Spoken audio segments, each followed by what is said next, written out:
28 ফেব্রুয়ারি যখন প্রথম final voter তালিকা প্রকাশিত হলো, সেই তালিকা প্রকাশিত হওয়ার পর যারা দেখলেন যে নাম ডিলিট হয়ে গেছে, নাম ডিলিট হয়ে যাওয়ার পর আমাদের হাতে একটা অপশান ছিল জেলা নির্বাচন আধিকারিকের কাছে দরখাস্ত জমা করা বা অনলাইনের মাধ্যমে অ্যাপিল করা।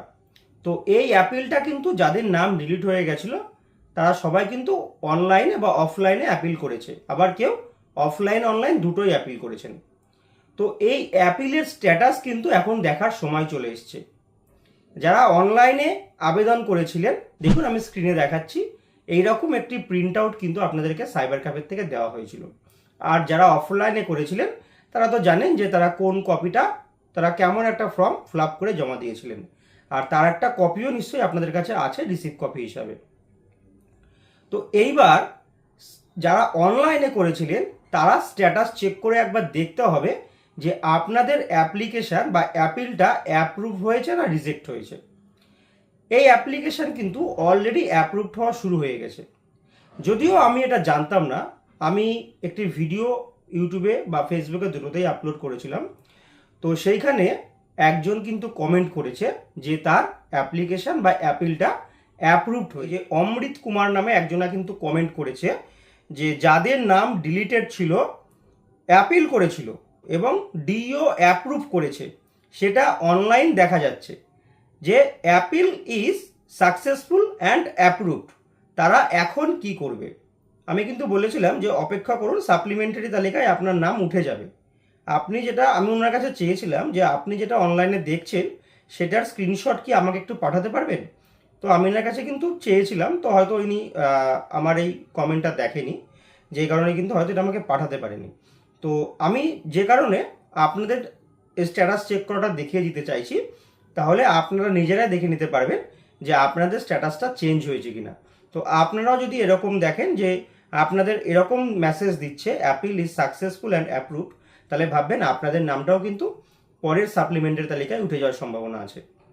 তো চলুন কিভাবে আপনারা নিজেরাই চেক করতে পারবেন মোবাইল দিয়ে যে আপনাদের স্ট্যাটাসটা কি আছে, চলুন দেখিয়ে দিচ্ছি। তো এই অ্যাপিলের স্ট্যাটাস চেক করার জন্য আপনাদের অন্য কোথাও যেতে হবে না, আপনাদের হাতে যে মোবাইল ফোনটি আছে সেই মোবাইল ফোন দিয়েই আপনারা স্ট্যাটাস চেক করতে পারবেন।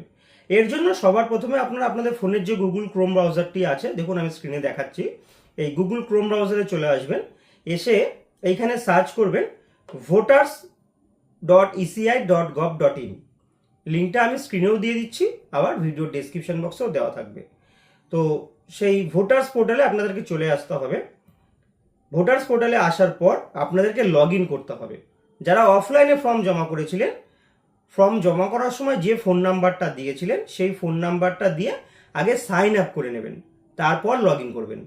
আর যারা অনলাইনে আবেদন করেছিলেন তাদেরটা অলরেডি সাইন আপ করাই আছে, আপনাকে আর কষ্ট করে সাইন আপ করতে হবে না, আপনি সরাসরি লগ ইন করবেন।